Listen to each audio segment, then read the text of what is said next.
Hi, everyone. Thanks for tuning in to Messier Than Expected. If you want messy, honest, emotional, and unhinged, you're in the right place. My name is Melissa, and I am here with my best friend, Marissa, my co host of Messier Than Expected. Hello.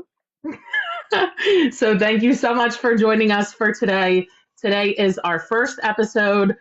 So, just to kind of give you the summary of what we're going to be talking about tonight, we are kicking off the season with the truth. The name of this episode is The Peace I Paid For.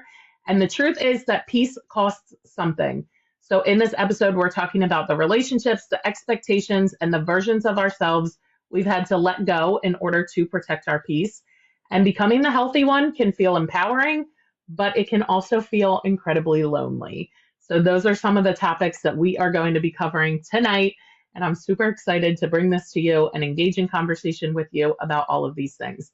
Because the truth of it is, peace is not free and it can cost you a lot. So, I am in a season of my life right now where I am figuring out everything that peace is costing me and having that realization that that peace isn't free.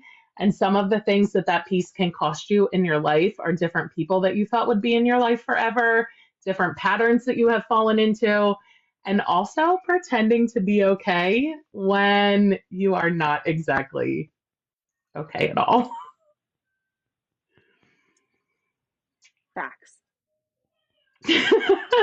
So there are definitely a lot of things to dive into here with that. And I'm hoping that some of this stuff that we're talking about is going to be relatable for you. And I want you to be thinking of situations in your life where maybe you have realized how expensive peace can really be.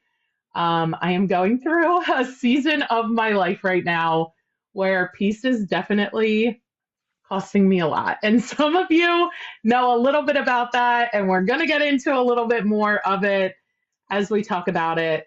Um, but what do you think, Marissa? What do you think is the hardest part of it? Like, what do you think costs the most when you decide to choose yourself and you decide for peace? Do you think that it's people that you've met along the way, patterns that you have to break, or just getting over that hump of like pretending to be okay when you're not okay and having to like pull back that curtain a little bit? Oh yeah, for sure. Like, people will be like, "Oh, well, she looked like she was seemed like she was okay." And I'm like, "Yeah," until, you lay it all out there and they're like, "Wow, like what did I do?" And they take it so offensively, like that, you're pulling back to grow and it's nothing against them. It's just that you need to do you. Like, so most of you know that I have an autistic son and his needs always come before everyone's, even my own. And so, even like with the holidays coming up, it's a huge time where people are always like, I can't believe you let him like decide for you. And I'm like, no, because like that's my piece. Like, him being regulated, like that means more to me than anything. So, yeah, we're going to do things that are a little non normal, but it's going to be okay because that's what he needs. But a lot of people, especially the older generation, does not understand that. Yeah, I can see that for sure. I think that this year, I definitely hit my rock bottom. Some of you were watching it happen in real time. So if you were here for me hitting rock bottom and you came back, I appreciate you for coming back. There has been a lot that has been going on in my personal life that I have shared some about. I haven't shared a lot of it, but I definitely found myself in a fog of postpartum. So, if you didn't know, I had twins last year. So, I am a mom of three kids. I have a 4-year old, and then my twins are now a year and a half. And I fell into the fog of postpartum depression, and it hit me hard. And I kept thinking that like as the days went on, it would get easier. As I moved out of that postpartum period of my life, the further away I got from it, the better I would feel and the more like my personality would come back to me. And as I kept moving further and further away from like being considered postpartum, it wasn't going away and it wasn't getting better. And I had a moment where I was like, I wonder if this is just who I am now. And I feel like I hit my rock bottom And some of you saw that. And I knew in that moment that I had to switch up what I was doing and the way that I was doing things because I realized that I could not continue on the path that I was on. And just having that realization that, like, it's going to be hard and it's going to be expensive and there's going to be relationships that suffer, and that doing what I needed to do to get to that point of peace, there was so much that came with that. So for me, finding peace meant saying no to things that I have never said no to before. I am quite the people pleaser. So having to stop and say no to only do things that are self serving for me for once has been something that has been incredibly difficult for me. Choosing peace has also meant that sometimes other people are going to be disappointed because of the choices that I make and the actions that I take. But knowing that, like, at the core of it is the peace that I'm fighting for and the peace that I'm paying real money for. And that for the first time in a long time, I feel like I am choosing myself and my own happiness. Because as a mom, like, I feel like I have not put myself first in so long, like you just said about James, that even you put James's needs before yourself. And I feel like that leaves us like empty and alone. And it's so hard to do things that you know are going to benefit you when you have these little people that are relying on you. Absolutely. So, Yeah. yeah, No, they get offended when they, when you stop overextending yourself to like help other people, but like those same people are never there when you're drowning and like when you need things. And you always need something. Everyone needs something, and they don't ever reach out until they need something. That's most of my life. Like a lot of my past relationships have been that way. Just a lot of what can you do for me and not what I can do for you. And that's sad. it's definitely sad. And it brings you to that period of rediscovery where, like, I feel like I mourned the version of myself that I was before I became a mom. But I also feel like I'm mourning the version of myself that I was before all of this, like, even as a mom, that, like, I don't feel like I know her anymore. And I don't feel like I relate to her anymore because I feel like I spent so long being just like a doormat for everybody, my family and my children included, that, like, at the end of the day, there's nothing left for me. And I felt like I was pouring from an empty cup all the time. And then when it's time to take care of yourself or time to do things for yourself, like, I had nothing left. Yeah. Yeah, for sure. And that's a hard realization to come to. And that's a hard point to get to. But I felt like I lost like my entire sense of identity, and I'm doing it, here, like, on a stage in front of other people where, like, obviously people can see that I'm unwell and that I'm going through things, and being on this end of things where you create content or you put your life on social media or you record a podcast, like, there are always going to be those expectations that, like, you're going to talk about the things that are hard and you're going to share the things that are going on. I have always said that this is, like, authentic and this is my real life, and you guys get me how I am. And thank God for Marissa, because she gets all of the things that I don't even show here. But we started this knowing and going into it that there were going to be a lot of those hard conversations about exactly what peace is costing in everyday life when you get to that point where you decide, like, me and my family or me and my kids, like, we have to start coming first. Yeah.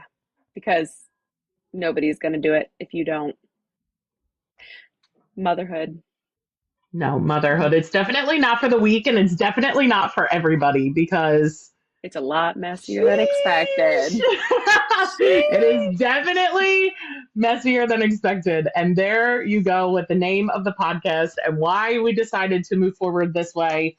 Just because there's so much to talk about, and there's so much that I'm hoping that you guys are feeling, and I'm hoping that you guys are relating to, because at the core of its issue, I'm coming to that realization that peace is so expensive and I'm done paying for it with my sanity. Like I feel like I'm stretching myself so thin to try to keep the peace or make the peace or create a peaceful situation for me, for my family, for my extended family, for my in-laws, for my children, for my relationship, for all of the things, and I am paying for it. I am losing my mind. I have hit rock bottom and I'm doing all of these things. And then at the end of the day, I'm looking back and I'm like, well, why am I doing this? If I feel like I'm unfulfilled or I feel like I'm unhappy, like being at the root of it all, just being unhappy at the end of every single day, like it takes a toll on a person and it's a lot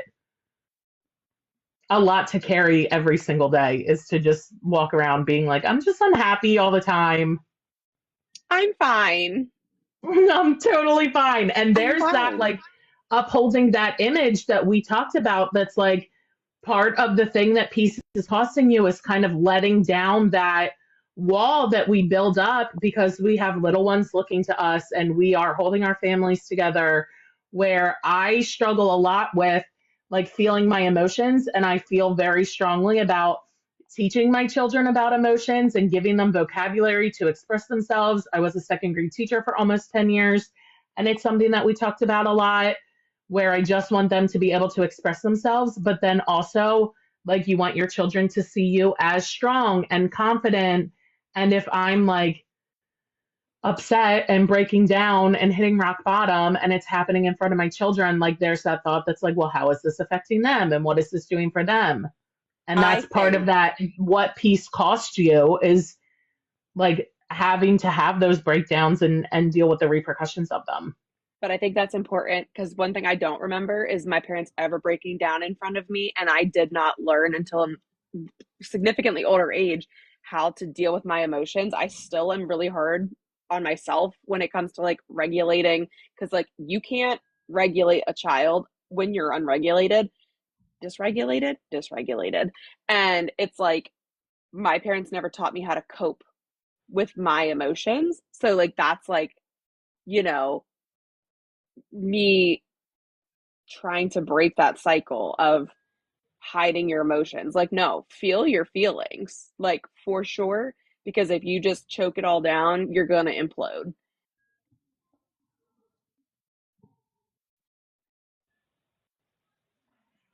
Yeah. Yeah. Been there, done that. Well, For sure have done that where I have hit that rock bottom from trying to keep everything in and trying to maintain appearances and try to act like everything's fine when in reality it's well, you know it not. better than Everything's anyone. not Like, fine. I do a lot of like content creation, but I don't do like face forward content creation like you do. Like, you have to show up daily, no matter how you're feeling, for fear that when you come back, your audience will be gone or the algorithm's going to hate you. Like, the show must go on.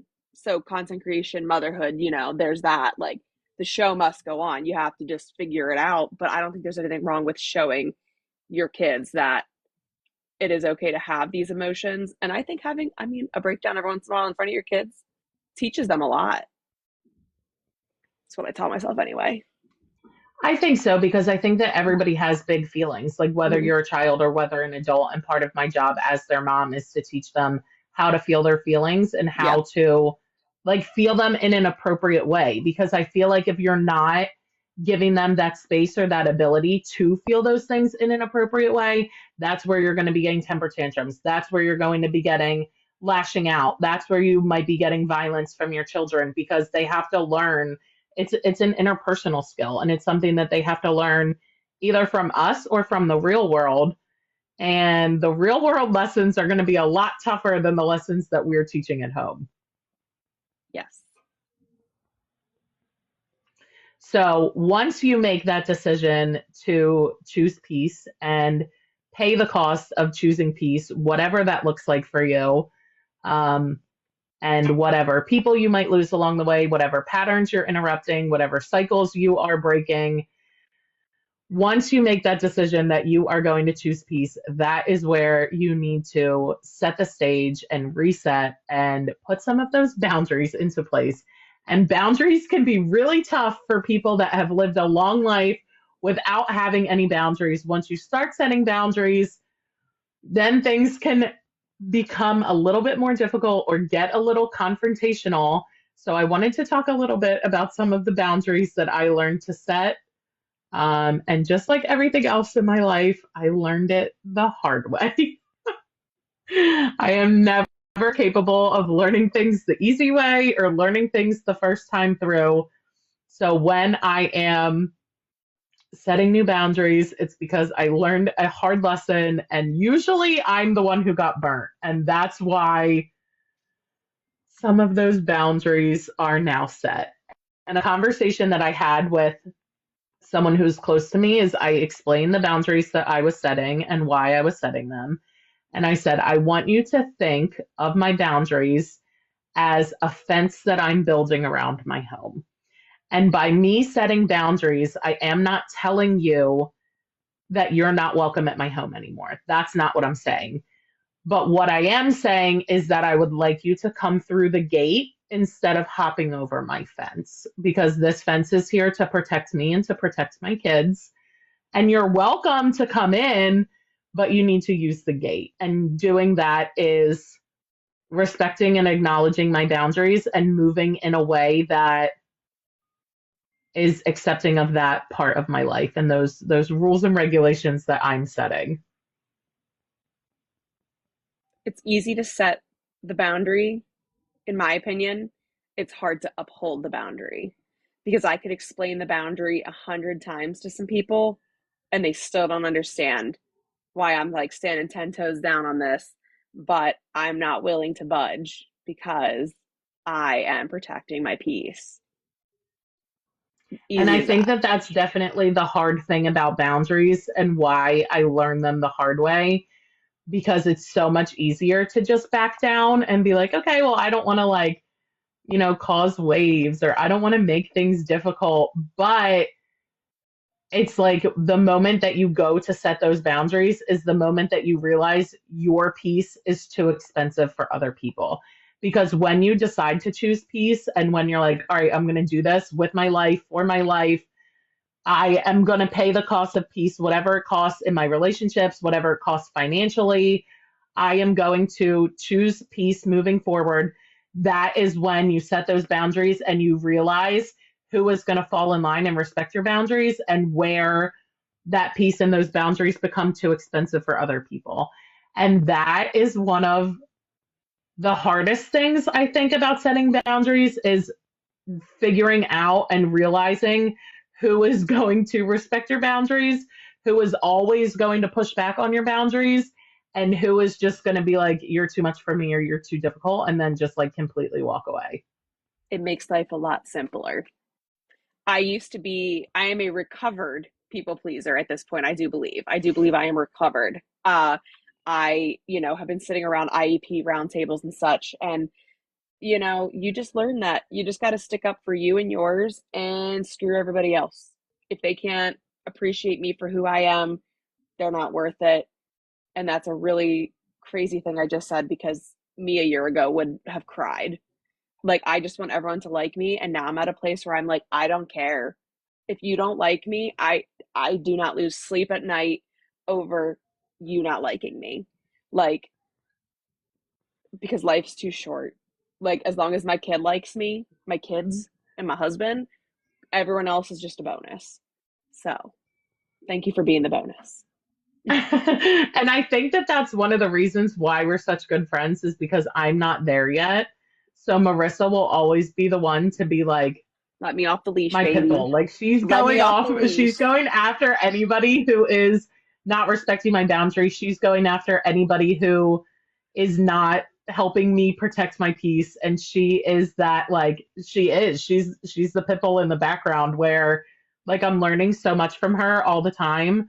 And I'm seeing that like on the other side of all of it, like it's okay. And the It is. people who aren't on the other side of it after you set those boundaries and after you make changes in your life and make new rules for yourself and for your kids, whoever isn't there wasn't meant to be there and isn't supposed to be there. But I feel like I cling so hard to the people that are in my life that I'm like, no, I can guide them through this or I can walk them through this because I am a people pleaser, that I like want to hold everybody's hand to the boundary finish line. And then there are people who are literally dragging me down because I'm like, we're so close, we're gonna get there. And then it's like something happens and we're back at square one. And I'm like, but it was an accident or they didn't know what they were doing or they'll do better this time. And I They know think that I exactly give what they're too many. doing.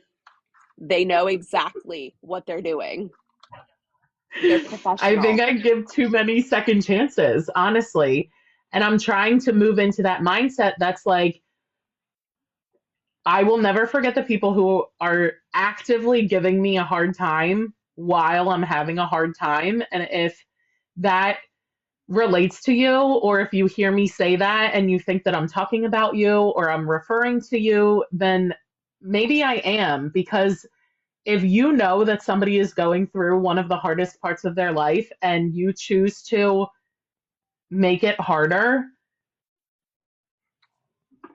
you're just a shit person for that. You're just a really bad person. Retweet. And I just feel like I posted something on my story before I started this where I said, did you feel better about yourself when you were finished gossiping about me, or do you still feel miserable? I'm just wondering. They still Like, feel did it make you miserable. feel better when you were done, or are you still miserable? And Because if at the that end of the resonates day, with you, if the shoe fits, baby girl. and that's the moment where like you realize that the piece that you're choosing is too expensive for other people, and those people reveal themselves, and those people block you, those people don't return your phone calls, those people stop checking in on you, even when you know that they know the things that you're going through. And it just gets to that place where I feel like being the first one to break a cycle that you've been in, or that your family's been in, or that your in laws have been in, is so lonely, to be the one to speak up and be like, this isn't worth it anymore. This is costing me my peace. I'm going to set a new boundary. I don't like the way that this is happening. It is so lonely to be the one to speak up and say, I don't like this anymore and I don't really want to participate in these activities anymore. The hardest part is when it's family because it's like, yeah, you feel really guilty for like setting that boundary and you're like, oh, but like they're family. Because like I grew up with that whole blood is thicker than water bullshit because someone that's supposed to love me unconditionally by like birthright calling me names and saying stuff because we don't see eye to eye on subjects, that's wrong. And I'm like, and I will hold that boundary. I'm like, until you come back to me, because I did nothing wrong. I'm like, I might apologize for the way that I laid it out, but I don't apologize for the message. Like, you don't get to walk all over me because you birthed me. Like, don't care. Yeah, and boundaries with family can be such a hard thing to navigate. And it's something that I used to talk about a lot in therapy and with my therapist. And she once said to me that the people who are in your life, your friends, your family, blood related, the people that you chose, those are people that we should be holding to an even higher standard. Because if somebody is my blood relative, or if they're my in law, or if they're a friend that I've chosen for myself, there should be a level of expectation that's like, you are somebody who's important to me. You are somebody who's supposed to love me. You are somebody who is supposed to take care of me. So you should be treating me here. And a lot of times we give our family the benefit of the doubt, and we give our family second chances and third chances and fourth chances and fifth chances. And I could go on for the rest of the segment about how many chances we're willing to give to our family. But at the end of the day, if you look at a stranger and they do something to you and you're like, wow, well, I'm never going to see that person again, or I'm never going to speak to that person again, or you leave a work function and you're like, I never want to hang out with those people again. But it's the same thing that your family is doing to you. the standard for your family is up here. So if you're going to cut people off for things that are down here just because they're strangers, like it almost should be reversed because the things that you're willing to let your family get away with, they should do better. They're supposed to do better. They're supposed to care about you more than hurting you the way that they're doing. So my therapist would say to me, like, why do you give your friends and family so many chances when they're the ones who are supposed to take care of you and they're the ones who are supposed to love you and they're the ones who are supposed to respect you and they're the ones who are getting chance after chance after chance to hurt you, to disrespect you, to violate your boundaries, to cost you your peace. Like those are the ones that have skin in the game. Those are the ones that should care about it as much as you do. Yep. The fact that James has been diagnosed for over 3 years now with autism, and like my mom will literally say, oh well, I didn't know, or I never know, and I'm like, Google's free. You think I was born knowing all of this? No. I've stayed awake every night since the diagnosis, learning everything I could about how to support him. And y'all still insist on singing happy birthday to him. He doesn't like it. Don't do it. Like, And I think one of the hardest things is that, like, well, I used to make a joke before I was going to therapy that, like, oh, if everybody else in my life went to therapy, then maybe I wouldn't have to go to therapy now we're going to because therapy for the family. they would learn how to work on themselves, and maybe I wouldn't have to do as much work on myself. But I feel like that's just part of the cost of becoming a healthier person, and part of the personal growth that you go through is like that's the difficult thing about being the cycle breaker and about how lonely it is, that when I choose to break my cycles and I choose peace and I'm willing to pay the cost of peace, but the people that I love are still in those same cycles and they're not there yet. So they're still in the same cycles that I'm trying to break out of, and I'm building emotional intelligence and I'm working on myself, and I still have to interact with those people and I still have to engage with those people and I still have to sit at a table with those people who knew me before I decided that I wanted to be better for myself and for my kids. And just that interaction is so lonely. And it's also such a challenge. And then it comes with a lot of guilt. And I am a person that I feel guilt to my core. And I feel guilt all the time. And I feel guilt for a lot of things. And I feel guilt for the choices that I make and the way that it affects other people. And I think that that's why I'm somebody who continues to let people walk all over me and continue to disrespect me and disrespect my boundaries because I feel guilty for breaking the cycle and then like making things uncomfortable. Because really, it does get uncomfortable as soon as somebody speaks up and is like, this thing that we've been doing for all these years, I'm not comfortable if we continue to do that. And then people are like, what's up with this chick? Yeah. I'm trying to think what else to say. It's like, I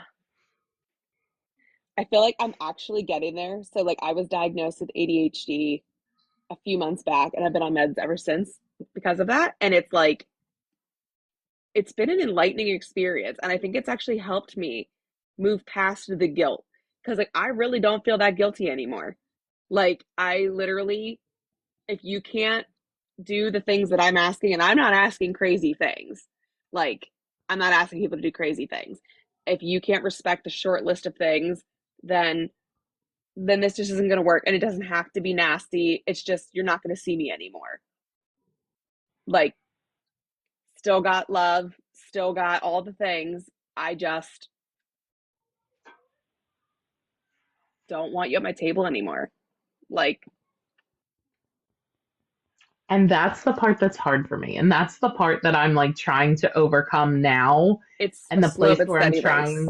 I'm trying to get to now because I feel things so deeply. I'm a highly sensitive person and I feel things very strongly. So when I do something that upsets somebody else, even if I know that I'm making the right decision for me and my kids, I still have such strong feelings of empathy and sympathy for the other person that that's when I find myself being a people pleaser and being a doormat and compromising on the things that I know that I should be doing and the choices that I should be making because I don't like to upset other people and I don't like when other people are upset with me and I have a hard time when other people don't like me. So if I'm the one to break the cycle and I'm the one to set the boundary, then I'm the one who's guilty and I'm the one who is to blame. But at the end of the day, your boundary isn't asking that much. They're the guilty one. They're the ones that should really be feeling some type of way. Yeah, but they never do, and that's the problem. But that's not Because your if they problem. were feeling some type of way, then the boundary wouldn't have to be set in the first place because they would be falling in line. And that's their problem, not Melissa's problem. I know, but I just know that We'll like get so there. growth isn't linear and it's not a clean It's not aesthetic. process. It's not fun. I'm not Nope. having a good time. I'm high key not having a good time right now. 0 out of 5 stars, don't recommend Oh my God. because growth is messy and it's hard, but really it's if it's messy and if it's hard, I feel like that means that I'm on the right track and I'm doing things that I'm supposed to be doing because a lot of times if it's easy, then I'm finding out that it's not right and it's not Like something that I should be doing. like the meme I sent you the other day, you're going through the part where most people would give up. It gets hard for people and they just break and they give up and they don't keep going. But you're going and you keep going and you're finding what you need and who you need to get you there. It's not a one man job always. Trust me, this took a lot of therapy and medication, okay? This didn't happen overnight. Yeah. And lots of It is diagnosis. hard and it's so messy and finding yourself is so hard. And I think the phase that I'm in right now is that realization of who is going to love and accept me when I come out the other end of this and the hard part of finding out who's not going to be there even if it's people that you never would have guessed weren't going to be there, people that you thought were going to be in your life for the long haul, people that were family, that were you considered siblings or best friends that they're not there as you are setting the boundaries because your piece is too expensive for them and they're not willing to pay the cost, which is like pay the toll of fall in line with these boundaries that I'm setting for myself. And they would rather detour or just decide that their trip is over because it's too expensive for them. And I feel that the things we're asking are not that wild. I don't think we're asking for a lot. I'm getting to that where I'm like, am I being unreasonable? Like, I'm somebody who seeks a lot of validation from other people. I don't have a lot of like self confidence, and it's things that I'm working on where I feel like I need other people to weigh in on the decisions that I'm making. And these are all things that I'm working on and things that you'll see happening in real time in this process where it's all things that I'm working on, but in my current state I seek that validation from other people where I'm like, am I too much? Am I asking for too much? Am I being unreasonable? And then I try to go back to like when I was a teacher, a lot of times we would say, well, refer back to your objective. And your objective was like, what are you trying to accomplish with this lesson that you're teaching? And for me, it's a lesson that I'm teaching myself. So a lesson that I'm also learning. And it's refer back to the objective. Well, at its core, I want to be loved. I want to be respected. I want to be cared for. And if I'm surrounding myself with people who can't or won't do those things, then why are they there? Why am I holding a place for people in my life who are unwilling or unable to love me or care for me or respect me the way that I deserve? Not unreasonable.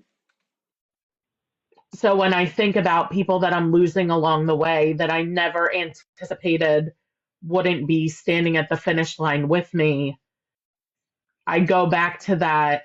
Like, these are the boundaries that I'm setting because I recognize that my peace is going to cost something of me and of the people in my life.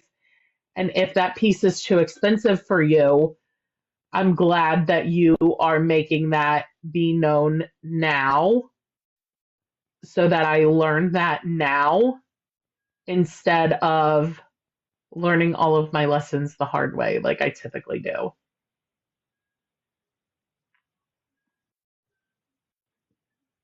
But it is still very eye opening and it can be a little earth shattering when somebody reveals themselves as someone who, like, my piece is too expensive for them, that they're not willing to punch their ticket. Rats. So, which brings us to the third segment is, so first you have to decide that your piece is going to cost something. It's never going to come free. It's never going to come easy. Otherwise, we would just all be peaceful all the time. So once you have that realization, for me, it was hitting rock bottom that your piece is going to cost something. After you decide to choose peace for yourself, for your children, for your family, whoever is included in that bubble of this is my bubble of peace, if you will, and I'm choosing it and I'm inflating it, you have to set those boundaries to protect your bubble or somebody's going to pop it. So once you have decided on peace and once you have set those boundaries, part of setting boundaries is deciding what you're not going to do anymore and deciding what you're no longer willing to accept and deciding what is not going to be okay anymore moving forward. And this is a high conflict area for a lot of people. So if you are on your choosing your peace journey, or if you're going to join me on this journey, I'm going to warn you that step 3 is a hard one. Is a hard one because, like, choosing your boundaries and saying these are the things that I'm not going to accept anymore and these are the things that you're not going to do anymore, that's all well and good. But then you get to step 3 where you're implementing them. And you have to say, these are the things that I'm not going to accept anymore. And these are the things that I'm not going to tolerate anymore. And these are the things that are no longer okay with me. And standing by it. And holding people accountable when they cross the line or when they disrespect your boundaries. So I made a list of a short list. We're working on it. And as situations reveal themselves, there might be things added to the list because choosing boundaries is hard because you still want to put other people first, but you can't. And that's part of the cost of peace is that I'm choosing me, I'm choosing my children. These are the boundaries that I'm setting moving forward. So some of the things that I'm not doing anymore to help myself enforce my own boundaries. Here we go. I am saying these things and they are recorded and they are documented. So for anybody who's on this journey with me, I am holding myself accountable. And if some of these things apply to you, then I'm sorry, but peace is expensive. So number one thing that I am not doing anymore is oversharing with unsafe people. I have a tendency to talk to whoever is willing to listen. And that has bit me in the butt on more than one occasion because I think that I like to see the best in people. And I like to assume that everybody has good intentions because I have good intentions. And then I'm in a situation where I'm like, you're gossiping about me because I gave you the gossip. Like, I gave you the things to say and now you're using them against me. So that is my step 1 of something that I'm not doing anymore. I am no longer oversharing with people who have revealed themselves to be unsafe. That's a good one. And people revealing themselves to be unsafe are those people who continue to disrespect boundaries, or the people who are rats, are They're people who rats. are saying that my piece is too expensive to them. They are now falling under a category of being unsafe people. And those are no longer people that I am going to overshare with. Yeah. Yes, but it is definitely important to remember that if you slip, that old habits are hard to break. And that's part of breaking the cycle, and why breaking the cycle can be so lonely, because somebody, and that's an important realization too, is that somebody might be unsafe to me and they might not be unsafe for Marissa. And But I Marissa's my best friend.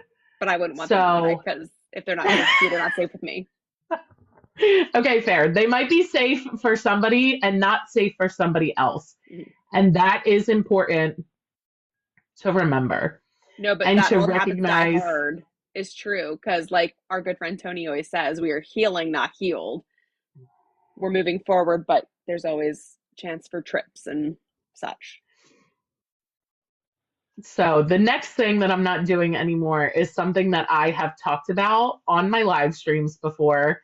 And it's something that I'm holding myself accountable to do. And that is that I am no longer taking or accepting responsibility for other people's emotional reactions. So, by that, I mean if I am choosing my peace and then I am setting a boundary, if my boundary hurts your feelings, or if you feel offended by my boundary, it's nothing personal. It is something that I have decided is going to be best for me and my children. And your response and your reaction to the boundary that I have set is none of my business. That's on you.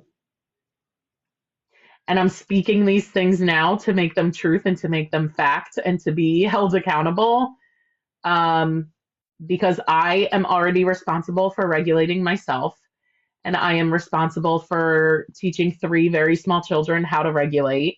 And I can no longer, nor should I ever have, taken on responsibility for other people's emotional reactions to the choices that I'm making for me and my children. Mhm. And it like makes me so nervous to say those things out loud, because that brings you right back to when you're setting the boundary and when you're becoming a cycle breaker. It's lonely and it's scary, and there's a lot of guilt that comes along with it, because when you're setting a boundary, you are very clearly drawing a line in the sand. But you can't allow fear to keep you in an unhealthy situation. Yeah. I'd rather be alone than be in an unhealthy situation. And that's a big thing I had to learn because I was always terrified to be alone, to end up alone. And that's why I'm finally at a point where, like, I tell my husband every day, I don't need you.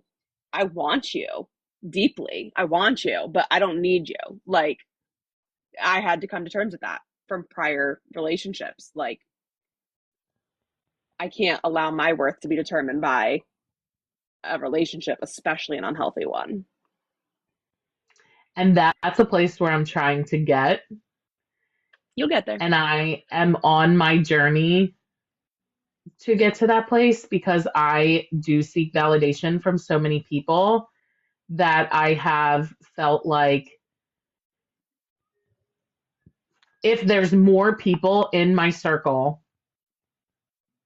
then everybody can help out with my validation and everybody can pitch in, so that I'm not exhausting the people in my life. Where it's like one day I might come and talk to this person, the next day I can go and talk to that person, the third day it's somebody else's turn, because I'm relying so heavily on the people in my life to help regulate me and to help validate me, that I never want to be too much for somebody else. And what I'm coming to realize is like you're never too much for the people that are meant to be there. I was gonna say you're never gonna be too much for the right person, and you don't want to be relying on people that don't value you because, you know, their ear could just be for gossip. They might not And have your that's best where it comes interest. back to the unsafe people, Mhm. where, like, unfortunately, I think that that's a lesson that you will always learn the hard way is finding out who is a safe person and who is an unsafe person because you can assume the best of people and trust in them. And then they reveal themselves as somebody who never should have been given that privilege or that access to you. And that's not a lesson I have ever learned in Easy Way. That's fair. That is So, fair. something else that I am not doing is now that I have chosen peace, now that I have paid the toll, now that I have set the boundaries, something else that I'm not doing is explaining those boundaries repeatedly. And I know that this is a journey that I have chosen to go on, and these are decisions that I have made for myself. But I feel like if there's people in my life who love me and want to be in my life and want to be in the lives of my children, and I'm setting boundaries and I'm breaking cycles and I'm changing the way that things are done, if they are people who repeatedly disrespect those boundaries or repeatedly break the rules or repeatedly try to perpetuate those patterns that you're trying to break out of, then that is an example of somebody revealing themselves to be an unsafe person. They're committed to misunderstanding you. And I know They that you try have a to make lot your of life harder. experience with that. And I think that the thing that like maybe both of us struggle with is like, when is enough enough? Like, when do you get to that place where it's like, you have shown me repeatedly that you are an unsafe person? Like, where do you draw the line? Blatant disrespect of my children or me in front of my children. That happened recently. Blatant disrespect by my bio dad in front of my daughter, calling me a name that I would never, ever allow my husband to call my daughter. And my mom sat idly by and witnessed it and said nothing. So, And I think that that's so incredibly difficult because when it's family or when it's people that, again, are supposed to have expectations up to here and they don't, then like how you give so many chances to somebody and explain your boundaries and tell them the way that you feel for it to continue to be disrespected, for them to continue to hop over the fence instead of coming through the gate.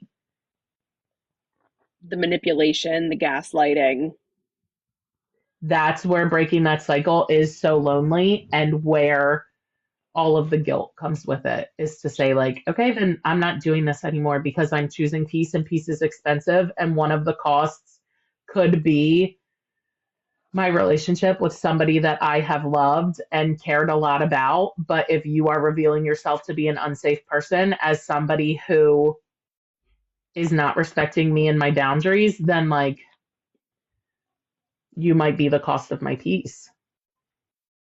yeah. I just, as a mom, can't understand standing by someone that would speak that way to my daughter. I even said, I was like, could you imagine if you heard my husband say that to my daughter? You would just sit there and allow that?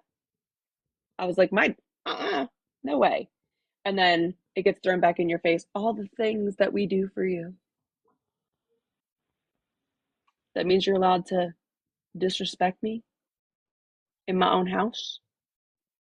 I'm like, don't do a And damn that's thing for that me. manipulation. Yeah. Yeah, I'm like, that's that manipulation that reveals people as being unsafe people. yeah. And that's why I'm just kind of like real quiet sometimes. And they're always, why are you so quiet? Why are you so weird? I'm like, because I'm trying to keep the relationship. My claws are dug into this relationship because I want your grandkids to have that relationship. At the same time, I'm like, do I? Like, And that's something that I shared recently, something that I saw that really resonated with me was that everything I have ever lost has had claw marks on it because I don't want to let it go and I don't want to lose it, but that I don't have a scratch on me.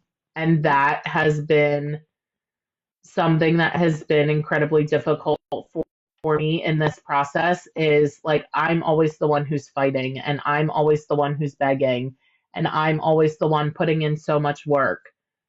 And then when the roles are reversed, it's not reciprocated and nobody's fighting for me and nobody's begging for me and nobody is desperately trying to keep me as a person in their life. yeah. And everything that I have ever lost has had claw marks on it because I don't want to let it go.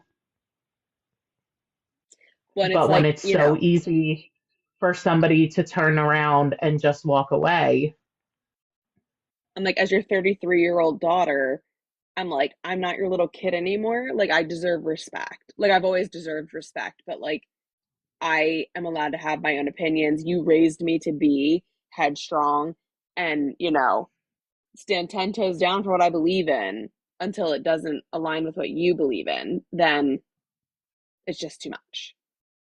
And I'm like, I'm good. which is My a husband, fantastic segue to the last thing that's on my list as the things that I'm not doing anymore. And one of the biggest ones moving forward that I'm telling myself that I am no longer doing is accepting that chaos because it is disguised as love.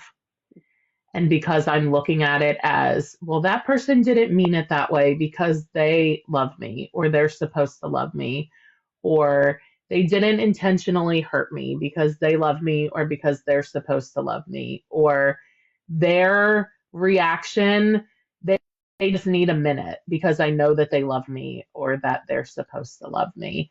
And moving forward, that is one of my biggest things is I will no longer be accepting the chaos, the disrespect, the bare minimum because it is disguised as love because I'm on this journey where I'm recognizing that it's not love because it wouldn't be chaos if it was actually love. whew, that's And just that heavy. is it's a hard realization to come to, and that's where that messy growth still counts as growth because I have forever again learned those lessons the hard way where I let people get away with so much because I'm like, oh, they love me. So, like, I have to forgive them for the words that they said, or the words that they didn't say, or the actions they took, and the actions that they didn't take, and the choices they made, and the choices that they didn't make, because I am forever making excuses for them by saying, but they love me. I'm so ready And for I you to have get been to, living I'm so ready for you to get to the other side of this. I It's have still been hard. living in chaos because of it. I still have my days, but a lot of the days, like, I just tell myself life is short. It is not worth the stress. As long as I have my children and my husband and my handful of friends, I'm happy. And as long as they're happy, it's just not worth it. Life is like, I've just, you get to that point where people start passing away at this age, I feel like parents and like friends of parents and my mother-in-law. That was like the big eye opener between James's diagnosis and then my mother-in-law passing away from pancreatic cancer. I didn't get to say bye. I don't even remember the last time we talked before it happened because of 2020. It's just not worth it. I just give people the time of day that deserve it. I don't give people my time that like could care less. And that is part of breaking the cycle, is that when you're allowing that behavior for so long and you're allowing that behavior to continue, that you are giving permission for people to continue treating you that way. And then you break the cycle. It's very lonely. You feel very guilty because for somebody who has treated you that way forever, you all of a sudden say, like, that's not going to fly anymore. And you either need to get on board or you're being left behind. It can be really messy, messier than Messier than expected. expected. Messier than expected for sure. And Yeah. that's where, like for this episode, the description that I shared with you guys, becoming the healthy one can feel so empowering to know I'm doing this for me, I'm doing this for my children, but that it's also so lonely. And it's so important to find those people who are going to be your safe people, who are going to show up for you, who are not going to bring chaos into your life, to know that like you can talk to them, you can bring your baggage to them, that they're going to help you unpack it, and that there's no strings attached. And I found that in friends that I met on TikTok. How crazy. These damn Isn't that so millennials. crazy? These dang I millennials know, and their right? phones. Yeah. Yeah. So we are coming to the end of the first episode of Messier Than Expected, and we have some homework for you as our listeners that we want you to leave in the comments, where our very first thing that we want you to think about is to come up with one thing in your life that is currently costing you too much peace. So to take a minute and identify something in your life, and if you don't want to put it in the chat, you don't have to. You can always message it, or you can keep it with you, or you can pray on it. You can do whatever you need to do, but I want you to identify something in your life that is costing you too much peace. Because today we're deciding that no matter what the price is for our peace, it is a price that should be paid. And no bill is too expensive for your own peace and for your own mental health. So I want you to identify something that's costing you too much peace.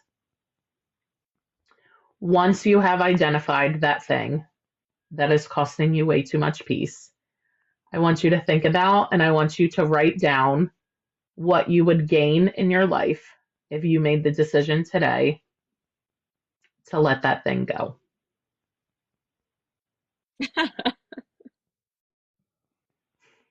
So, what is costing you peace? And what would you gain if you let it go? So, you can leave it in our comments that we can review, we can get back to. And I thank you for joining us on the very first episode of Messier Than Expected. Once again, my name is Melissa, and this is my co host, Marissa, two best friends on matching emotional spirals. This is episode 1 of Messier Than Expected. We hope to see you back for the next episode, where we continue to unpack all of the things that are messy. And we hope that you join us on this journey. And if you ever look at your life and you think, wow, this is messier than I expected, then I think that you are in the right place.